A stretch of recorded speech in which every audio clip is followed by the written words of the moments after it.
हाँ तो दोस्तों, हम बुद्ध धर्म में कितना पाखंड है उसकी चर्चा कर रहे थे। तो दोस्तों, बौद्ध धर्म में बौद्धों का ढोंग और पाखंड बताते हैं।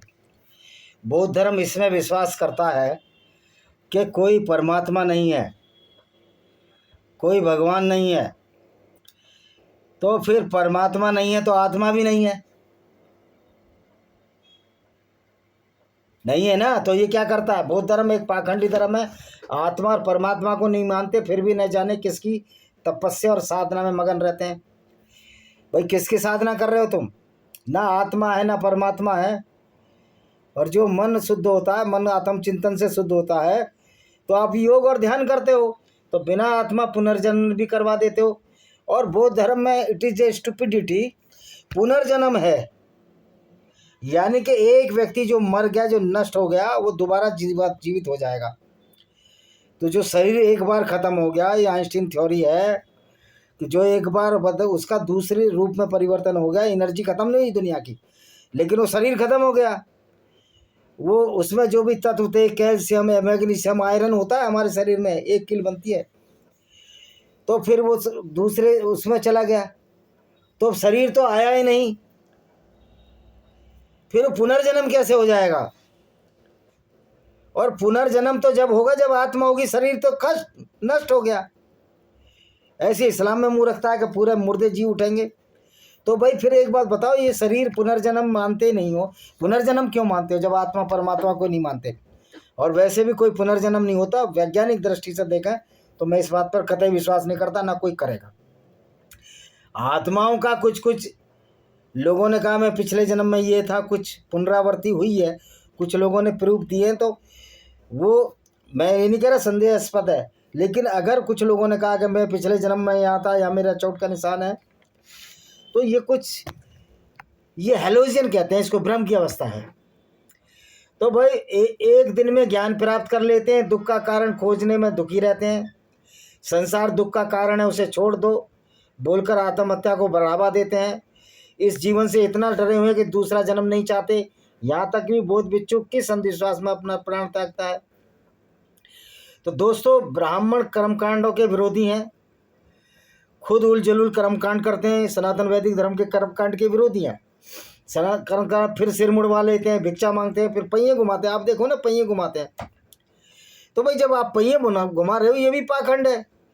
तो आप तो ये दूसरे के पाखंड को कैसे उंगली उठा सकते हो? पहले आप अपना देखो ना, आप अपना देखते नहीं हो। अगरबत्ती घुमाते हैं बुद्ध के सामने, उन्हें भगवान भी नहीं मानते, कर्मकांड ब्राह्मणों जैसे करते हैं। फिर भी ब्राह्मण कर्मकांडों का देखिए, ब्राह्मण कर्मकांड भी गलत है। फिर तो आप कहते हो हमारा बौद्ध धर्म तो परमार्जन के लिए हुआ है, परिशोधित है, संशोधित है। तो भाई कैसे संशोधित है? वेद का विरोध करते हैं, लेकिन तत्व ज्ञान उपनिषद से ही चोरी करते हैं। यहाँ देखें बौद्धों का हिंदू धर्म से क्या क्या साहित्यिक चोरी की है। अय्यासी अवैध संबंधों को ढकने के लिए हिंदू धर्म के अंधविश्वास को विरोध करते हैं। देखो, अंधविश्वास का विरोध तो मैं भी करता हूँ, पर इसका मतलब नहीं है कि मैं वेदों को ना मानूं या सनातन धर्म छोड़ दूं। क्योंकि सनातन धर्म एक ऐसा धर्म है जिसमें ये कहा गया वसुदेव कुटुंबकम, और किसी में नहीं कहा गया। आप अगर बुद्धिस्ट नहीं हो तो आपको वो नहीं मानेंगे। ईसाई नहीं हो तो जन्नत में, जो उसमें हेवन में नहीं जाएंगे। अगर यहूदी नहीं हो तो हेवन में नहीं जाएंगे। मुसलमान नहीं है तो जन्नत में जा ही नहीं सकता गैर मुस्लिम। गो कि मुसलमान कत्ल करके, व्यभिचार और बलात्कार करके, जैसे मोहम्मद उसके साथी करते थे, वो जन्नत में जा सकता है। तो अब इनकी कुछ बातें बताऊंगा मैं इनकी। तो इनके यहाँ ये आज तक इनके धर्म संप्रदाय का अंधविश्वास खत्म नहीं कर पाए। वज्रयान पूरा जादू टोने का ही बौद्ध धर्म का एक संप्रदाय है। वज्रयान, हीनयान, महानयान, थेरवाद, इस तरह बौद्धों का इतिहास गद्या से ही भरा पड़ा है। तो ये बताओ, इनके वज्रयान पूरा जादू टोने का ही बौद्ध धर्म का, ये अत्यंत भैंसी प्रकृति के होते हैं। इनके सब संस्कार की प्रकृति अत्यंत भैंसी और मानवता के विरोध होती है। ये लोग अपने घर के परिजनों की लाश को काट काट कर पूरे गिद्धों के हवाले कर देते हैं, जो कसाई से भी बदतर कृत्य माना जाएगा। यहाँ देखें कैसे संस्कार करते हैं। पहली बात तो यह है, अगर कोई मर गया तो आप या तो पारसियों की तरह उसको खुला छोड़ दो। तो टाटा ने भी कहा कि नहीं, मेरी बॉडी ऐसी नहीं छोड़नी, वो तो पारसी थे। उनसे बड़ा कौन पारसी हिंदुस्तान में? उन्होंने कहा मेरा दाह संस्कार कीजिए, मुझे जलाइए।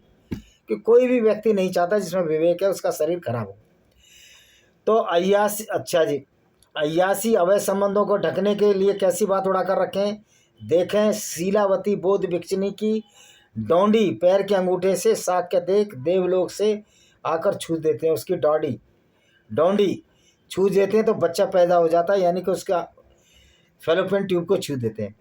बौद्धों का इतिहास गद्दारी से भरा पड़ा है। आपको अशोक के पहले का एक भी बड़ा मंदिर नहीं मिलेगा, कि सारे मंदिर इन्होंने तोड़े और बहुत सारे मंदिरों को लूटकर बौद्धों ने विध्वंस कर दिया। इन्होंने कुमारिल भट्ट को भी मारा था नालंदा में। मैं ये नहीं कहता है ब्राह्मण ही बहुत बदमाश हैं, लेकिन वेदों में जो बदमाशी हो ब्राह्मणों के वेदों में नहीं है। ये ब्राह्मण जो सो कॉल्ड तथाकथित ब्राह्मण है वो भी इतने बदमाश और गुंडे हैं, लुच्चे लफंगे हैं, जो कि मानवता को तार तार रखकर, जिसने मनुस्मृति लिखी हो तो मूर्ख आदमी था, महान मूर्ख आदमी था। मैं तो खुद बोलता हूँ मनुस्मृति हिंदू समाज का ग्रंथ नहीं माना जा सकता। जहाँ वसुदेव कुटुंबकम की परिकल्पना आ जाए वह सारा सोच खारिज हो जाता है, कुछ नहीं बचता। फिर जो भी गलत किताब है रामचरितमानस के ढोल गंवार पतु सुंदानी, वो जलाने और रद्दी में फेंकने लायक है। मनुस्मृति जलाने और रद्दी में फेंकने लायक है। अब जलाने से इनको अपराध लगता है तो उसको इग्नोर करो, क्योंकि मनुस्मृति ये मूर्ख स्मृति है, इसको हम नहीं मानते। लेकिन बुद्धिस्ट जो है अपना अंधविश्वास न देखकर, अपनी आँख का लट्ठा न देखकर दूसरे के हाथ का तिनका देखते हैं। और बुद्ध ने तो कभी नहीं बोला कि हिंदुओं को गाली दो, ये गाली दे रहे हैं वामन विश्राम, नकली हैं। बौद्धों का इतिहास गद्दारी से भरा पड़ा है। आपको अशोक के पहले का एक भी बड़ा मंदिर नहीं मिलेगा। बहुत सारे मंदिरों को लौटकर बौद्धों ने विध्वंस कर दिया। पहले ग्रीक फिर मुगलों को भी अपने मठ विहार में छुपाते थे, मंदिरों को लुटवाते थे। इस तरह भारत मुगलों का गुलाम बना। इनकी गद्दारी देख लाखों बौद्ध लोग फिर से हिंदू बन गए। ये चोरों का धर्म है, कुछ भी अपना नहीं है। इनका दान नहीं लेते मगर स्तूप बना लेते हैं। मठ डकैती की संपत्ति से भर जाता था। अभी इस संपत्ति पर दलाई लामा काबिज रहते हैं। भारत के धर्मशाला छोड़ते नहीं। यदि यही सबसे ज़्यादा परपटी है बौद्धों का, बौद्धों में समानता देखने वाले बताओ, बौद्ध धर्म में 3 मुख्य संप्रदाय में क्यों बटा हुआ है, जो एक दूसरे को गरियाते नहीं सकते। लंबी प्रक्रिया के बाद इनके देखो इनके पागलपन, लंबी प्रक्रिया के बाद खुद ही मम्मी में परिवर्तित हो जाते थे जापानी बौद्ध। उत्तरी जापान में लगभग 2 दर्जन से अधिक जापानी भिक्षुओं की मम्मी मिली है। इतिहासकारों के अनुसार इन बौद्ध भिक्षुओं को सोकुशिन वंश के नाम से जाना जाता था। सुगेंदु बौद्ध धर्म का पुराना पंथ के अनुयायियों के अनुसार जापान के भिक्षु अपने पापों से मुक्ति के लिए आत्म बलिदान किया करते थे और स्वयं को मम्मी में परिवर्तित किया करते थे। इतिहासकारों के अनुसार देह त्यागने की इस प्रथा की शुरुआत 1000 साल पहले माउंट कोया स्थित मंदिर के कुकई नामक एक भिक्षु ने की थी। सेल्फ ममीफिकेशन, जीवित शरीर को मम्मी बदलना, इस प्रक्रिया को 3 प्रक्रियाओं के अनुसार अंजाम दिया जाता था। इस प्रक्रिया को पूरा होने में 10 साल लगता था। इस प्रक्रिया का पहला चरण था खान पान बदलना। इस चरण में भिक्षु मंदिर के आसपास जंगलों में मिलने वाले बीज आदि खाया करते थे। इस तरह का आहार भिक्षुओं द्वारा 1000 दिनों तक किया जाता था। लंबे समय तक इस तरह के आहार लेने से उनके शरीर की चर्बी कम हो जाती थी। इसके बाद की प्रक्रिया क्या होती थी, भिक्षु खाने में सिर्फ देवदार के पेड़ की जड़ें खाया करते थे। यानी है नहीं पाखंड का मूर्खता वाली बात। परनु साहब उनके शरीर की नमी खत्म होने लगती थी, उनका शरीर सूखने लगता था और शरीर पर कंकाल मात्र शेष रह जाता था। 1000 दिनों की इस प्रक्रिया में भिक्षु अरूसी नामक पेड़ के पत्तों से बनी चाय का सेवन किया करते थे। यह काफ़ी जहरीला होता है। अंतिम प्रक्रिया में भिक्षु बंद एक कमरे में खुद कैद कर लिया करते थे, जहां कुछ दिनों उनकी बाद मौत हो जाती थी और भिक्षु का शरीर स्वयं ही मम्मी में परिवर्तित। जब पानी नहीं रहेगा तो उसमें बैक्टीरिया लगते ही नहीं है। मम्मी बनने की अनुकूल प्रक्रिया मिस्र के इतिहास में झांका जाए तो मम्मी बनाने के लिए मृतकों की देह पर रासायनिक लेप लगाया जाता था। लेकिन इन भिक्षुओं के द्वारा अपनाई जाने वाली लंबी प्रक्रिया अनोखे हार सेवन के कारण इनका शरीर स्वयं ही मम्मी में परिवर्तित हो जाता था। कई चरणों में वाली सेल्फ ममीफिकेशन में हर प्रक्रिया 1000 दिनों में पूरी होती थी, जिसके कारण पूरा 10 सालों का समय लगता था। अब ये ढोंग नहीं है तो क्या है बताओ आप। अच्छा जी, इन्होंने वेदों से बहुत चोरी किया। देखो क्या क्या चोरी किया इन्होंने। वेदों से साहित्यिक चोरी की इन्होंने। और देखिए, कई वर्षों तक पहले तक तिब्बत में मृतकों के क्रियाक्रम की अनोखी प्रथा प्रचलन में आई, जिसमें मृत व्यक्ति के शरीर के छोटे छोटे टुकड़े कर उन्हें गिद्धों के सामने परोस दिया जाता था। और तथाकथित अहिंसा के प्राथमिकता वाला धर्म किस प्रकार से हिंसा करता है, वो भी मृत शरीर के साथ सबके टुकड़ों को गिद्धों के सामने परोसने से पहले उसमें चाय की पत्ती, याक का दूध मिलाया जाता था। इस अनोखी प्रथा में सबसे अधिक चकित करने वाली बात है कि इसे मृतक के परिजन ही अपने हाथों से अंजाम देते थे।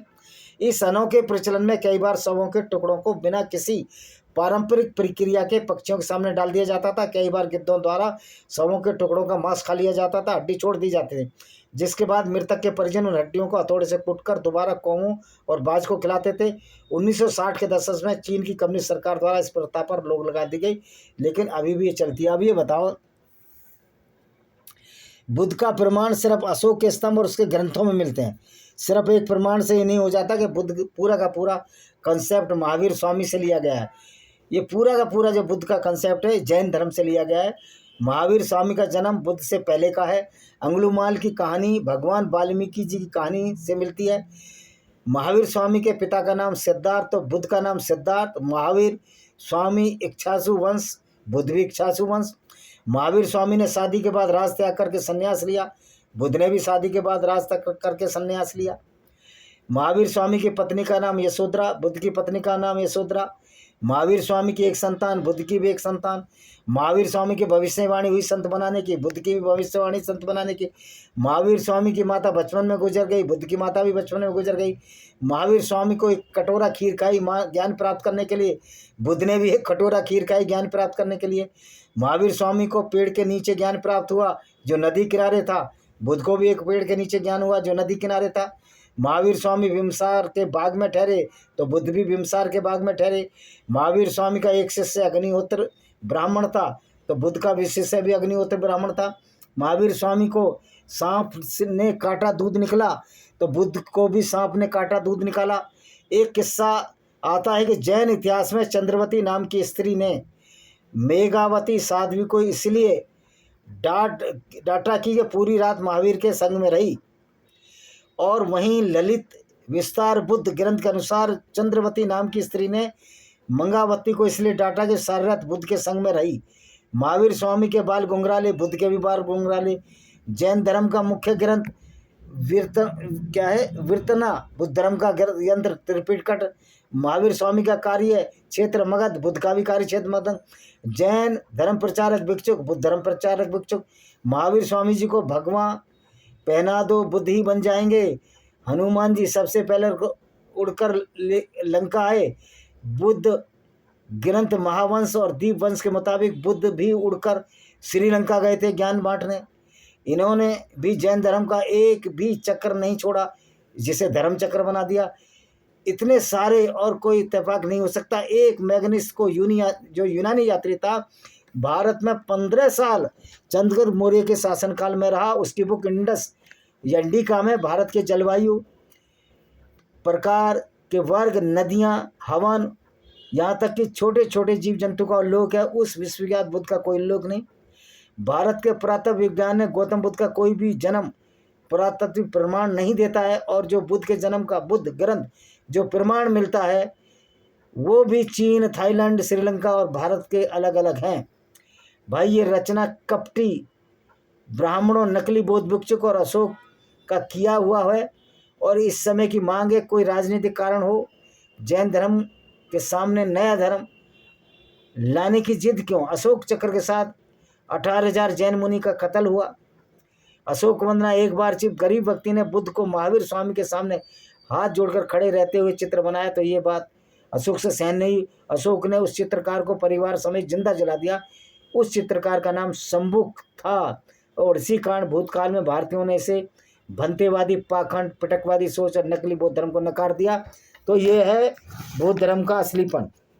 तो दोस्तों ये वीडियो हम यहीं समाप्त करते हैं।